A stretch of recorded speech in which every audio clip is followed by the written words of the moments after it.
जगद्गुरु श्रींच्या आशीर्वादाने शाश्वत सुखम आयुर्वेद आणि निसर्गोपचार केंद्र श्री क्षेत्र नाणीजधाम येथे भव्य युवा आरोग्य शिबिर आयोजित केले आहे। हे शिबिर 25 मे व 26 मे 2024 या दोन्ही दिवशी खास युवांसाठी आहे। तर सर्व युवांनी 24 मे 2024 सायंकाळी श्री क्षेत्र नाणीजधाम येथे उपस्थित असणे गरजेचे आहे। या शिबिरामध्ये दादाश्री आपल्याला मार्गदर्शन करणार आहेत।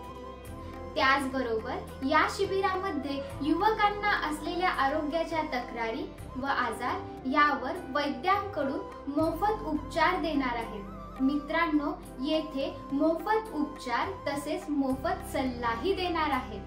तर या संधीचा सर्व युवांनी लाभ घ्यावा। पुढील माहितीसाठी स्टे ट्यून।